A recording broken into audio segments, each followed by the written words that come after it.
आशीर्वाद आपके प्यार से ही जाने जाते उस गाने से। पीछे भी भैया आए थे, बोले वही गाना से शुरुआत करिएगा। बहुत ही हिट गाना, आप सबका बहुत आशीर्वाद, बहुत प्यार मिला हमारे पंकज भैया के कलमों से लिखा हुआ।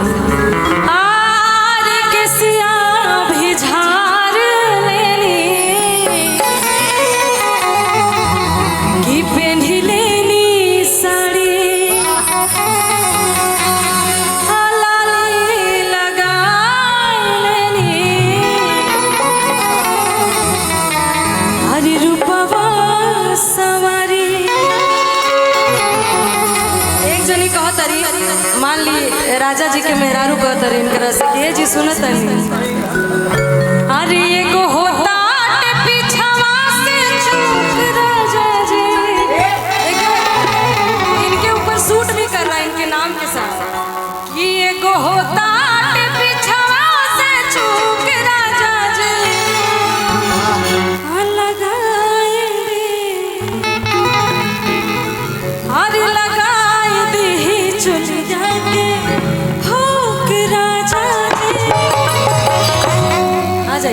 कि किसिया भी झाड़ लेगी पहले सारी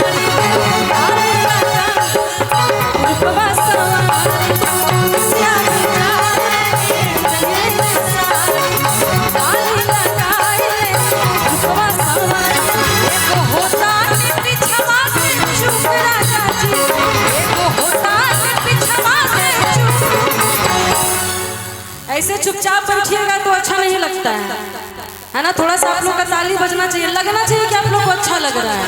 और गाना अच्छा ना लगे तो बोल दीजिए, हम चेंज कर देंगे। अरे जब से सिपाही से पहले हवलदार होला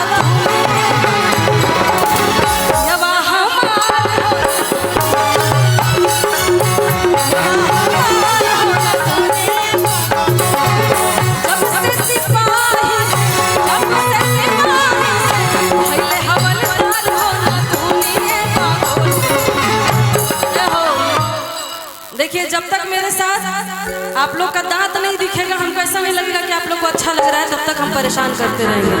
हम ही नहीं कह रहे कि आप लोग डांस करिए, थोड़ा सा ताली बजा दीजिए, हम उतने में खुश हो जाएंगे।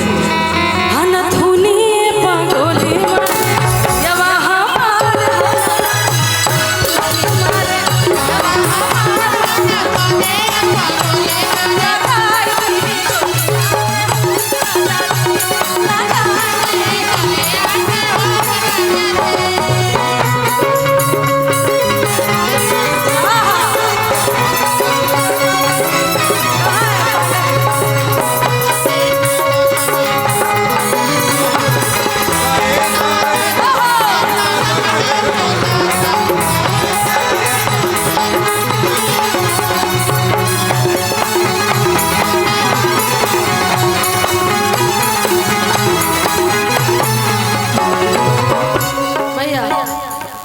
जैसा कि मैंने कहा, जो भी भैया तू हर 2 मिनट पे आवत रहो, अच्छा लगता रहा, अगला से खुशी होता मेरा।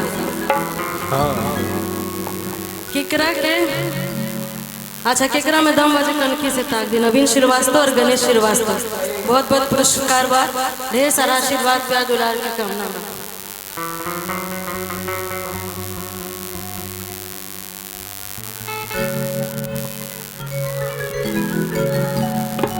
इस गाने की फरमाइश है, 2 लाइन सुनाते हुए चलते हमारे श्रीवास्तव जी की राह चली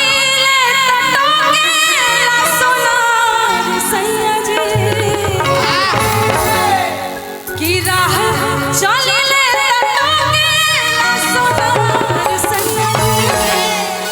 जी श्रीवास्तव जी आका है झुमका गढ़वा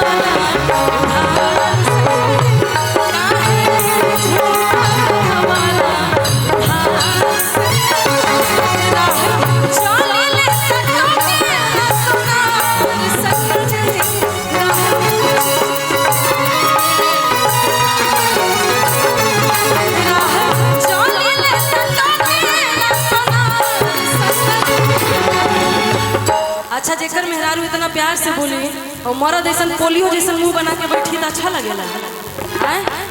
हाँ, थोड़ा सा रौनक होना चाहिए ना, थोड़ा सा मुस्कुराहट होना चाहिए। हाँ सही बात। हमारे श्रीवास्तव जी की तरफ से खास करके, और आप लोग का भी ऐसे हो तो कैसे हो, ऐसे लगा था जबरी मुस्किया था लोग।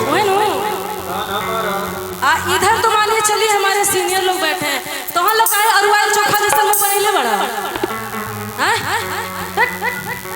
हंसा लो की कहे झुमका गढ़वाला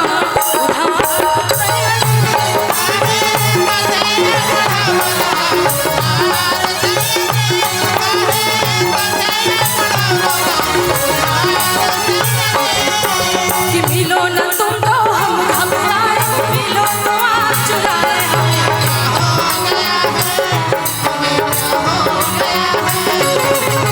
तुम ही से दिल का राज बताए, तुम ही से राज छुपाए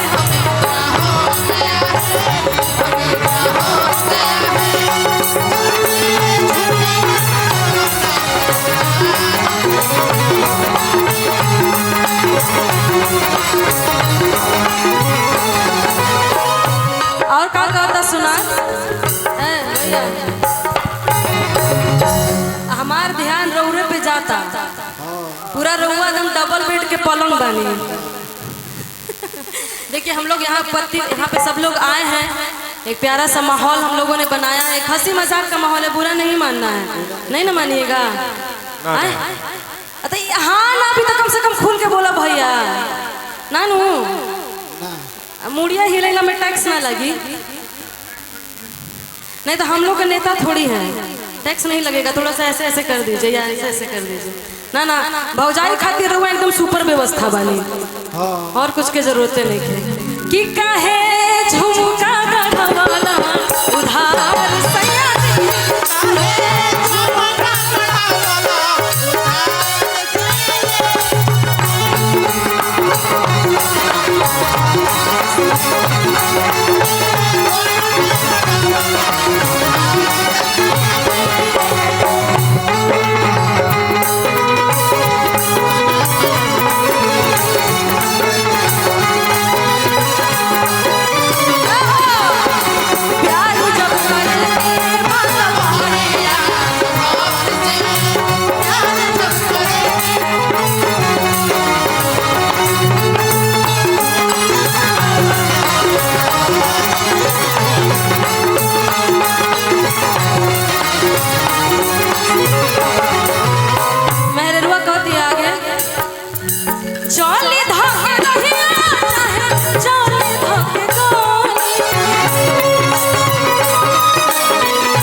नीचे करता रहा।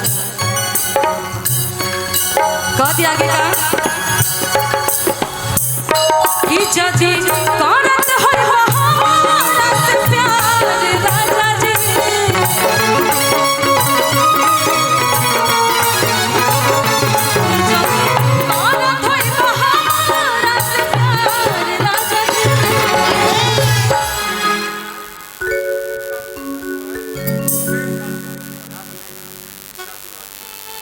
अच्छा जिनका आज अन्नप्राशन है वो हमारे बउआ के शादी में सहबाला बन के जाएगा ना, जल्दी बियाह करी, हमनियों के इंतजारे में बने जा।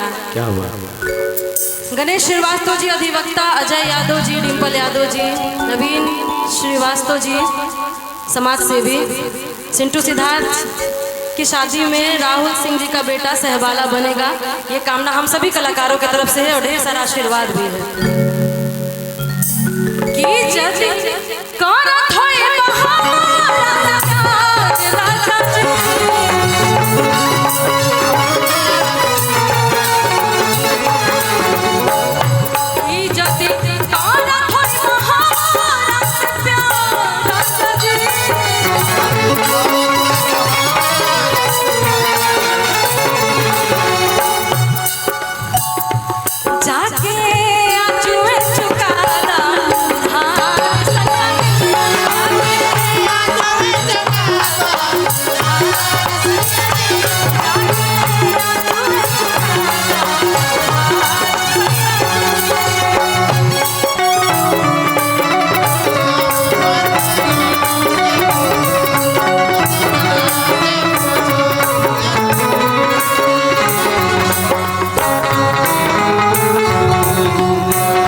मेरे फोटो को सीने से चिपका ले सैया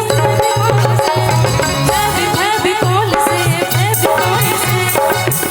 हम लड़ाएंगे फेविकोल से फेविकोल से क्या बात है, बहुत बढ़िया। तो हम आपके लिए एक लाइन बोल रहे थे, बहुत सारा गाना का फरमाइश एकदम बदल बदल के जनरुआ फरमाइश करता नहीं कि छाने छाने बदले अरे तो हरो मिजाज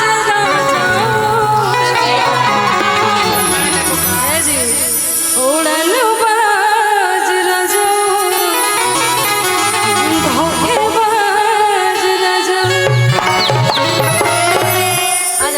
कि खा के पान जनी जान तू हमारा अभी से अपना हम सुधारा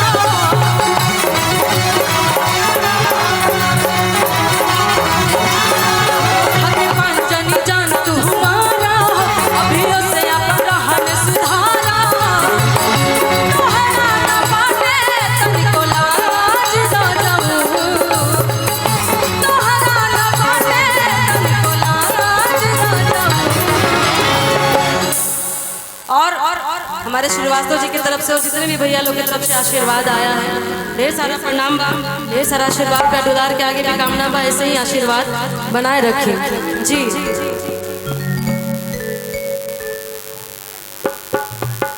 फिर से कहिए कौन सी? भानु प्रताप शाही जी की तरफ से 5,000 रुपया का पुरस्कार। क्या बात, क्या बात। भानु प्रताप शाही जी की तरफ से बहुत सारा पुरस्कार। और हमारे टुनटुन भी अभी बड़े कॉन्फिडेंशियल आदमी है, ऐसे आशीर्वाद बनाए रखें। और राजा जी अगर पॉसिबल हो तो हमारे भैया भाभी को बुला